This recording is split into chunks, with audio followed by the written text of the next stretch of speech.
Hello everyone, the Instant Camera Guy here. I may have spoken too soon.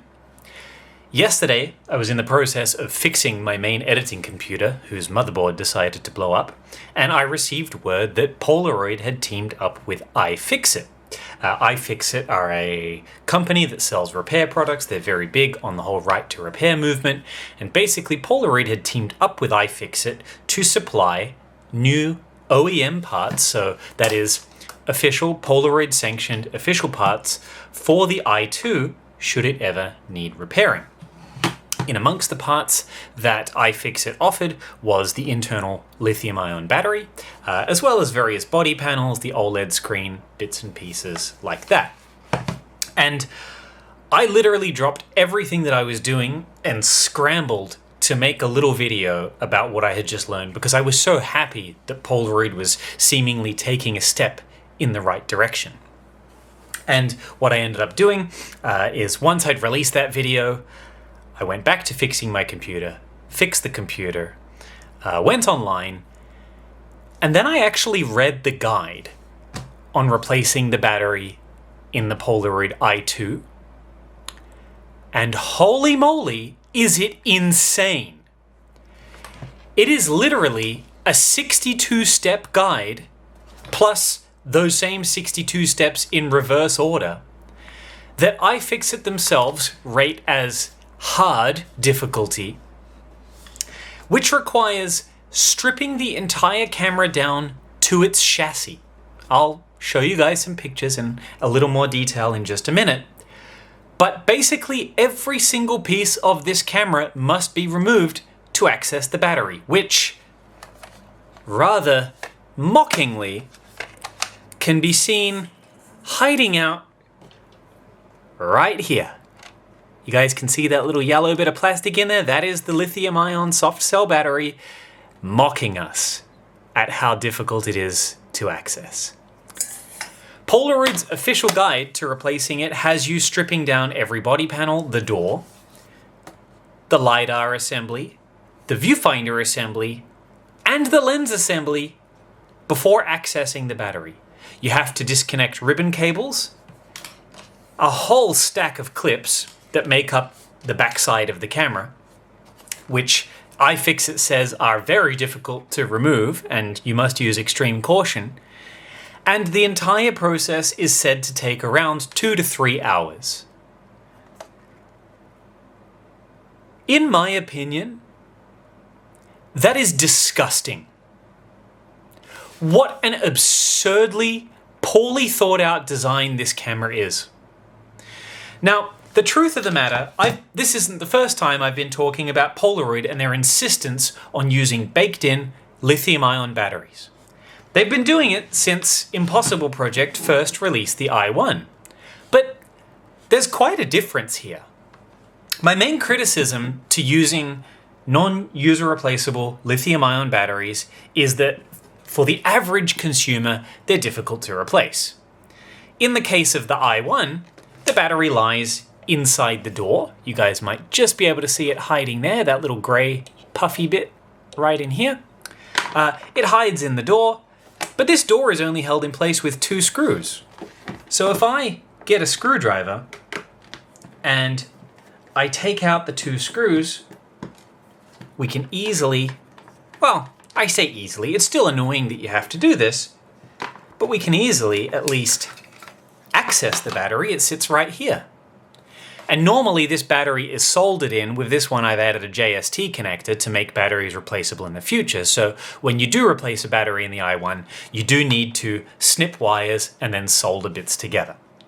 And it's the soldering that I generally use as the guide to whether or not the average consumer can do this. Because I think if there's 1 or 2 screws involved, basically every human being on planet Earth can use a small Phillips head screwdriver. I don't see this as a huge barrier to getting a repair done. Anyone following a simple instruction guide should be able to access that. When a soldering iron gets involved, okay, now you're taking it out of the realm of the average consumer because using a screwdriver is very easy.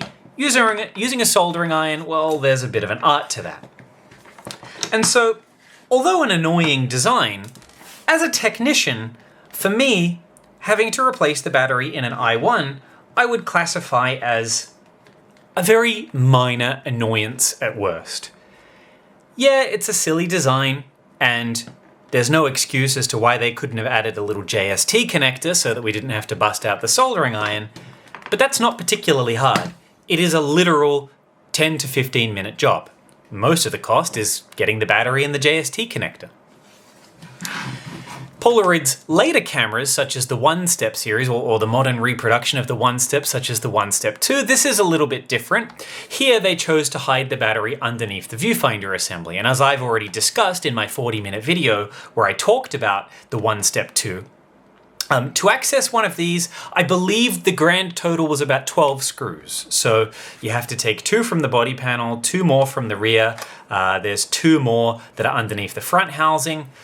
There's, I believe, 5 quite easy to undo clips. Like the clips that hold this top panel on are very easy. Like even using your fingernails, you can generally pry it off with relative ease. You have to undo a little ring on the front.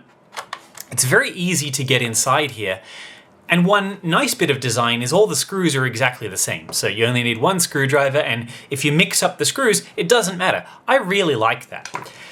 They use a mini JST connector for the battery. So it is another thing where unless you can happen to find a soft cell battery with a mini JST connector, you are going to have to bring out the soldering iron again. But if you're skilled, you can just simply snip the leads of the old battery, wire in a JST connector, and then make that battery user replaceable in the future. And I even went so far as to add this little door on the side so that it was already always going to be accessible when it dies again. So I would say that this camera that I've built is pretty much future-proofed.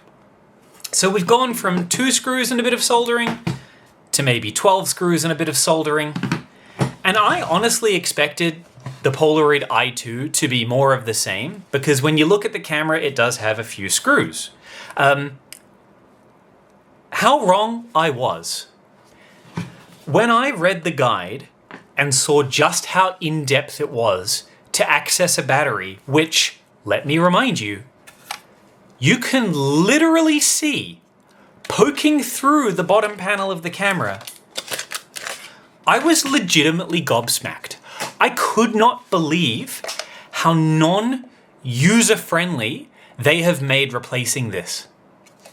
And what I'd like to talk about here, because I talk about a lot of stuff in terms of repair, right? Because these are not the only cameras to have issues, right? I spend a vast majority of my time repairing SX70s, and these have their own host of design flaws, but there's a huge difference here.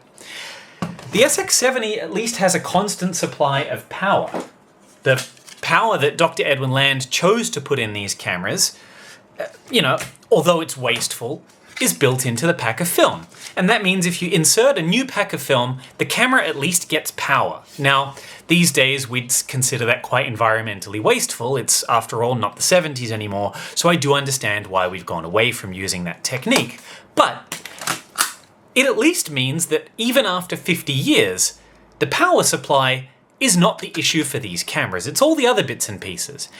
And I see that as acceptable things to go wrong.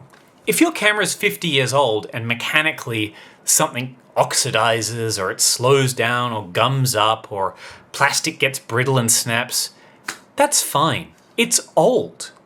It's expected, right? But when the issue comes from the power supply, it no longer becomes like an unintended consequence. Like if an SX70 breaks down after 50 years, that's unintended, right? Like the manufacturer didn't intend on it probably to last that long, and they certainly didn't intend on any of the parts in there breaking. That's just a byproduct of things, right? Cars are the same. Things wear down, things break, things need repair. I'm not mad about that. What gets me completely frustrated is we know for a fact batteries cannot possibly last forever unless some kind of radical new alien technology appears on the market that allows them to do so.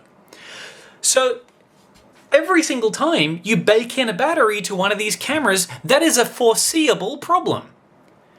You cannot ask the average person on the street, like, do you think this is a good idea that we bury it behind a layer that you can't access to? And no one is going to say, yeah, that I can understand why they've done that. Like, the only reason you would ever want to do that is like if you 100% had to waterproof the camera. I don't see anyone going swimming with one of these anytime soon, right? It's not like these things are designed to be bulletproof or used in space or something like that. And it's certainly not like, they're designed to only last a few years. This is not a disposable razor blade we're talking about here. This is a consumer piece of electronics. And the standard for years, and I've brought this up before, this is my Sony Mavica. It is a digital camera from 1997. And look at this. User replaceable 7.4 volt lithium ion batteries. When it dies, take it out, charge it, stick in a new one if you're out in the field. This is the reason why, although it took me a while to come up with my own I-type solution, I went with something that you can easily use or replace. Because here's the deal. If I do one of my cool Polaroid mods and get your camera, ready to accept I-type film, I know these batteries will eventually die after, 5, 10, maybe 15 years. Who knows how long these hard cells are going to last? Eventually, they won't hold a charge. And so when they stop holding a charge, it is literally this easy to remove them. It's like a television remote. How quick is this, right? You just take them out, you put the cover on, and you're good to go again. And the other advantage that gives you is you can do it in the field. If you're out in the mountains, if you're out somewhere without electricity and you want to take photos, you can bring spares. You cannot do that with any of these cameras. But at least these two are relatively trivial for a technician to repair. In fact, even a hobbyist with a soldering iron could very likely repair these two. They're really not that hard. As I said, and as a result, I don't charge a lot of money to repair these. We're talking very little in the grand schemes of repair. It's like a third of the price that I would charge to fix a regular Polaroid camera like the SX70 and overhaul it. So we're not talking big money. But this is insane. A 2 to 3 hour job is approaching on par the level of time that it takes to overhaul an SX70 Alpha. And I know what I'd rather be doing, right? Because unless while you're there you fit some kind of little battery door on the side, you're just gonna have to do it again in another 2, 5, 10 years, however long the battery lasts. It's like how long is a piece of string? It depends on how much you use the camera. But my current experience from clients is that I-type cameras start to fail anywhere from 2 years to 6 years. That is what I know from clients. I've had some rare cases where they failed within a year, but for that I actually blame dodgy batteries instead of the design of the camera.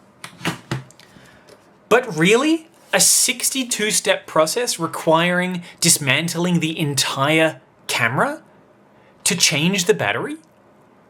It's unfathomable to me. And I think if you wanted proof that whoever designed this did not make that feature a priority, well then here it sits in all of its ugliness. Because what started off as me being very excited about the fact that at least these modern cameras now have spare parts turned into me just becoming utterly sad at how poorly thought out the design of this thing was. Because if you look at the guide, and at the end of this video, I'm just gonna get on my phone and scroll through and show you guys some of the steps involved. It just makes me sad. Because the battery sits right there. It is right there. And because they've chose to make this part of the chassis inaccessible, like this is like a one-piece monocog design, it's inaccessible until you strip the entire thing down to its bones. I can't even begin to explain how insane that is. We are not talking about an SX70 that, might blow a reduction gear in the gear train and require complete disassembly. That's different. No one can foresee if a reduction gear is going to blow. No one intends for that to happen. But built-in batteries, that is a foreseeable issue. We know that. We've known that for years. Children know this. I can't imagine, I'm actually lost for words at just how dumb the design of this. I was going to release my video giving my thoughts of the i2, and I ended up being surprisingly defensive about it because I ended up really enjoying the shooting experience.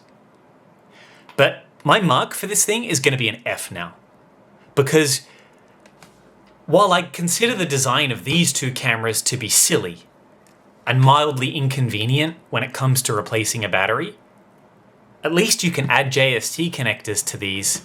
You can add doors. When it needs to be done, you can vastly improve the user experience, and you can fix these relatively easily. This is a joke. This is a legitimate joke. This is, and I said it before, this is disgusting design.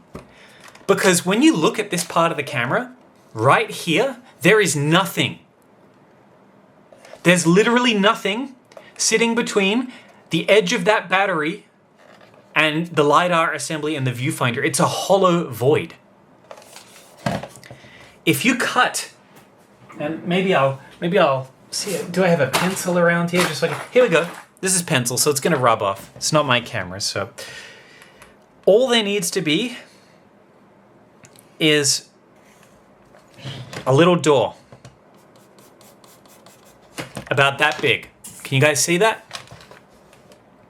That's all you need to do to fix this. Put a little door.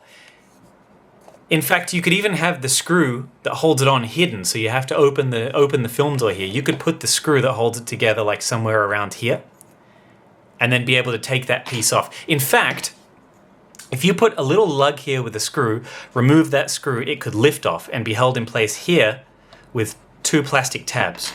And that would allow you to then slide out the battery. You could have a nice long lead that attached to it if you insisted on using a soft cell pack. Or you could use a hard cell battery like my Polaroid does. Right? Now, admittedly, I don't think these carry as many milliamp hours as this one does, but I mean, who cares, right? It's just, there's no excuse for this. I'm baffled. I'm utterly baffled as to the design choice, and I'm just so completely and utterly disappointed.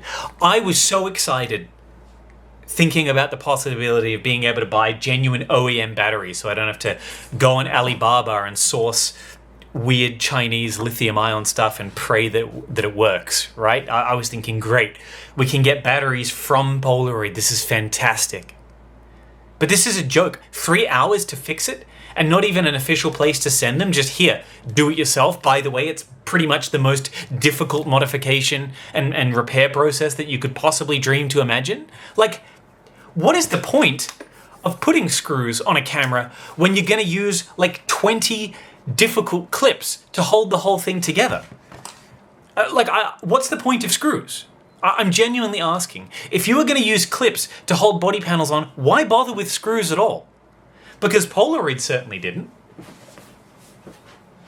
When Polaroid released cameras such as the original One Step, they made these things held together purely with clips. There is not a single screw in this entire design. And if you want to take it apart, it's very easy. None of the clips, the clips are like this great combination of being really strong so it's not going to fall apart, but easy enough to put a spludger in so that you can get them apart easily.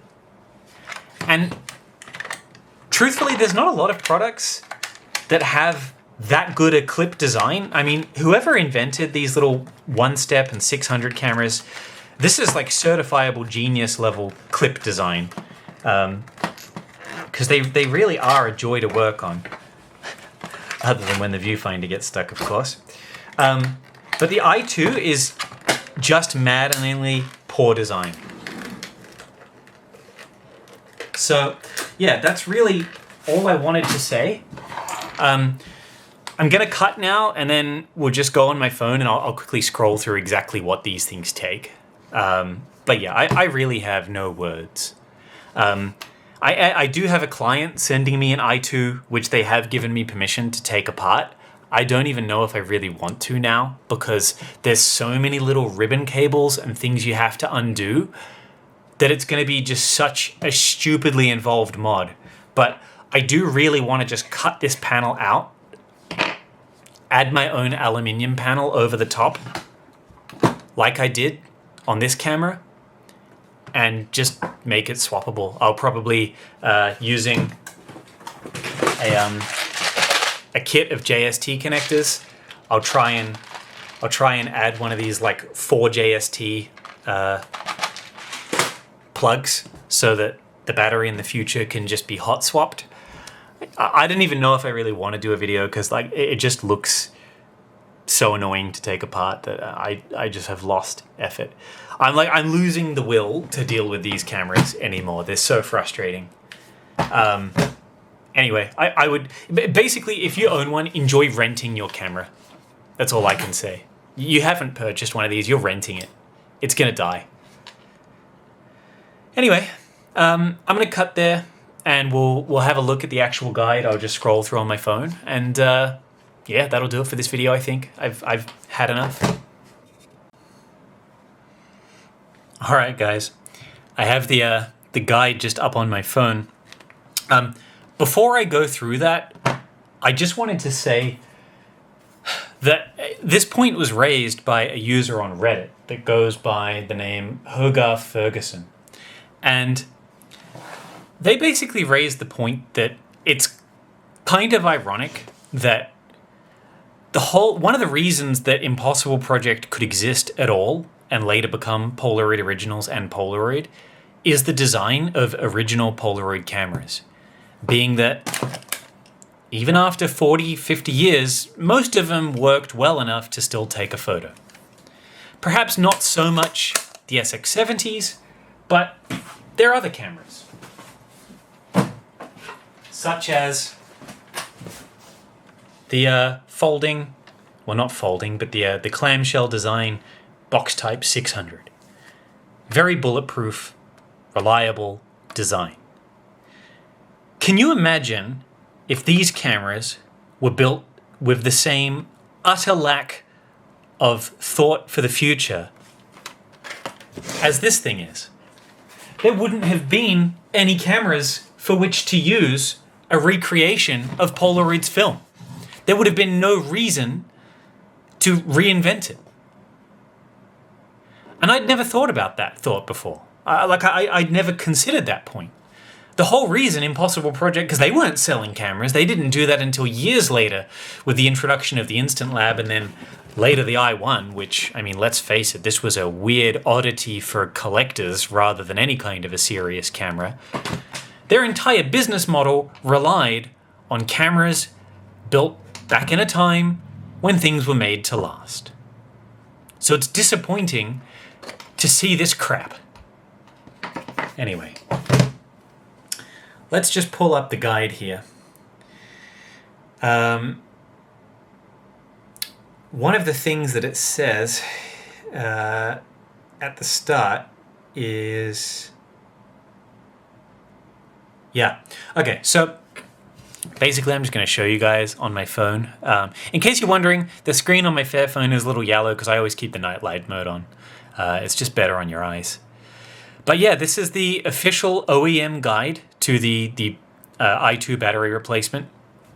And basically, it says that you're going to need a whole bunch of screwdrivers, at least 6 picks for opening, a spudger, some tweezers, and some gloves, right? As well as the new battery, which is 60 Australian dollars. Now, most of the batteries I'm purchasing for my cameras are about $10, so that's quite the markup. They have rated it as difficult, so there's basically, I think there is only one higher difficulty rating than that on their website, and they've estimated that it's going to take about 2 to 3 hours to do. Now, the first paragraph of this I find very interesting because it says here, lithium-ion batteries have a limited lifespan. If your camera doesn't hold a charge or dies unexpectedly, it might be time to replace the battery. See what I mean? This is not something that you can't foresee happening.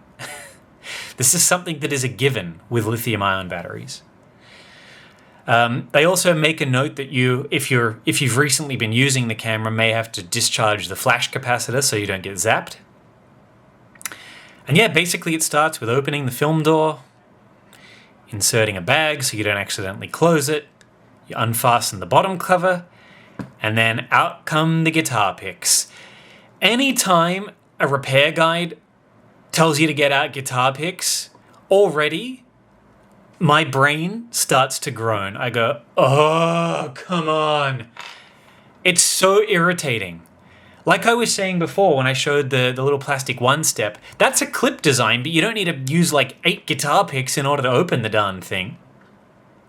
You basically have to slide a pick around the bottom part of the cover. And so this is what I was saying. Why even bother having screws? You've put 4 screws on the bottom. Why? Why'd you do that? If you're going to use so many clips to hold the damn thing in place, you can remove all those screws. I guarantee you that bottom cover ain't going nowhere. So you keep going, like all the steps 9 is just so many clips to undo the bottom cover. Now the thing with these clips, even if you use a plastic little guitar pick, your odds of snapping a clip inside this thing, I'm going to rate is pretty high. It's just part of the job with something like this. Yeah, so basically you got to get that off, then you have to disconnect the door, which you use a little spludger for. Take the door off, there's more screws, and then where the screws are, again, there's clips. So I'm going to argue, like, what's the point of doing both? Like, how difficult do you want to make this thing to take apart? If you have screws, you don't need clips. If you have clips, why are you adding screws? It doesn't make any sense. This is the bit that frightens me. Look at this cover. 1, 2, 3 sets of clips just to hold this diagonal eyepiece panel on. So how many clips are we talking here? Because it's been, maybe I should count them. It's like 1, 2, 3, another 3. So we're talking at least 6 on the bottom, at least another 6 for that diagonal panel. Here, so what, we're up to like 14 so far? 14 clips. It just keeps going. This guy uses more guitar picks than friggin' Slash. Like it's unbelievable. Look at this. How many picks you want to wedge into this thing? And the other thing you got to be careful of is these little ribbon cables. Like the OLED screen is connected to the main PCB using a ribbon cable. If you're not careful with that pick, you're going to push that pick and snap that ribbon cable. And I guarantee you that's going to be a pain in the ass to replace. You've got the ZIF connectors. Now these are pretty standard in modern electronics. They're not that difficult to undo, but I do find them annoying. Then you can finally get in the top cover. Oh, and what do we get? More of our friends, the clips. There's more clips to take off the top panel next to where the flash is. So we're up to like 20 clips already. Why not just use screws to hold this thing together? It's so much easier. Like, I don't even think I'd be complaining so much if it was all screws. At least to get inside the camera. We're up to step 29. We're still just undoing clips. Step 30, more clips. Step 31, remove the lens cap apparently. I mean, well, at least that's a nice easy step. Then the top cover can come undone. Now you got more screws. Now the front cover can come off. So the front cover, it looks like it goes all the way down on the side. So now you've got to start removing bits and pieces of the actual electronics. So you start with removing the LiDAR sensor bracket. The front cover comes off. We're still removing the front cover. Finally, step 38. Now you got to put on your gloves because you get risk being electrocuted by the flash. Removing a bunch of tape that covers important components. Time to disconnect the battery. So it seems that the battery wire like loops all the way over from where the battery sits to around here, like this side of the PCB and electronics. So it seems like it does like a real snake. You have to alter the position of the LiDAR sensor, remove the LiDAR sensor. Like, you have to remove the autofocus assembly to get to this. Is this not insane? Unfasten the viewfinder, because the battery... Basically, what they've done is they've built a chassis, like an impenetrable wall, put the battery there, and then stacked everything on top of it. It's so insane. So you have to take the entire viewfinder tube out, all the prisms, all the lenses, which, by the way, has ribbon cables attached to it for all the electronic readout. More disconnection of viewfinder. Look, there you go, there's the whole piece. Now, again, more insanity, remove the entire lens. What? I'm sorry, I've never owned a camera where I have to take the lens out to change a battery. Am I the only one that thinks this is absolutely bonkers?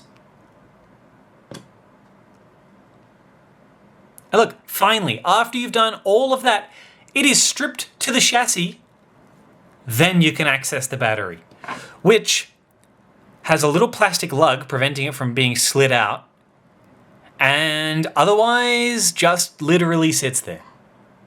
Like I said, there's legitimately no reason they couldn't have made a little door here. Like, I mean, I'd like to see the battery mounted somewhere in the rear, but I mean, let's say they wanted to keep the camera compact, but that's fine. Here, there's room. There's no reason this can't be a little panel. But yeah, look at it. It's just so crazy. And then since the cables snake around, you've got to do some cablegami, some cable wrangling, like you're building a computer or something. Look at it. Just what a joke. So finally, after 61 steps, you can replace the battery. Transfer the adhesive onto the new battery because it's also stuck down with double-sided tape. And yeah, then you get the fun of doing it all in reverse. Unbelievable. Well, there you have it, guys. I didn't think I was ever going to see the day where I actually saw something that could beat the 690 for the worst designed Polaroid ever made. But here we have it, folks. The Polaroid I-2. Undisputed king of crap design. Well, that's all I want to say. I want to get this thing out of my sight and sent back to its owner as soon as I can. Because I'm done with this thing. To the trash. I don't even want to see it. I don't even want to look at it. I don't even want to look at it or its son ever again. I mean, this I kind of like with my battery door, but it's just... It could be this easy, guys. It could be that easy. And I think what really annoys me, I'm a guy working out of a spare bedroom. I have no official electronics training, no official design training. I am entirely self-taught. Yet somehow, apparently, I can come up with a better battery solution than a team of engineers. Unbelievable. Well, if you like what I do, please feel free to like and subscribe. You know exactly what to do. Let me know what you think about this in the comments below. I guess I'll finish by saying, like, at least Polaroid released a guide for this. It's a step in the right direction. But what I didn't expect is for that guide to show just how poorly designed this camera is.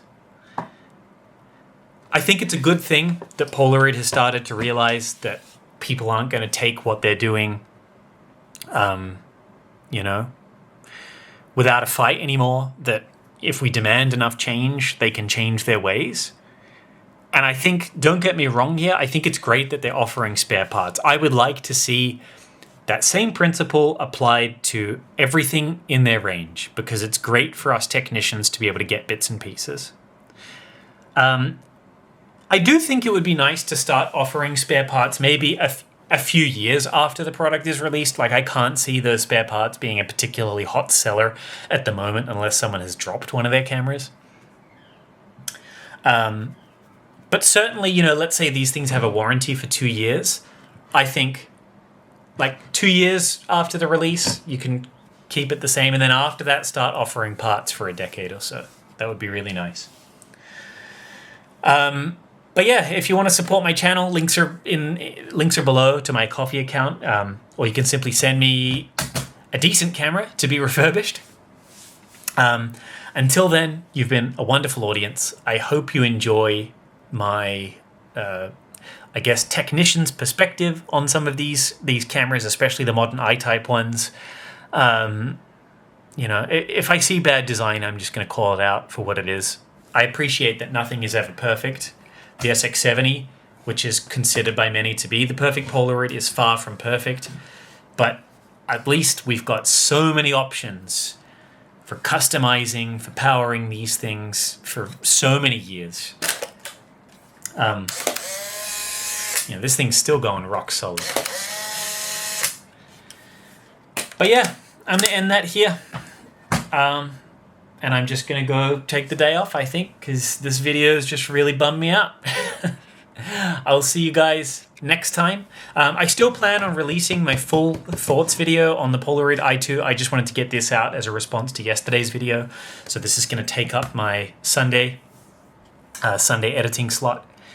And yeah, I'll see you in the next one.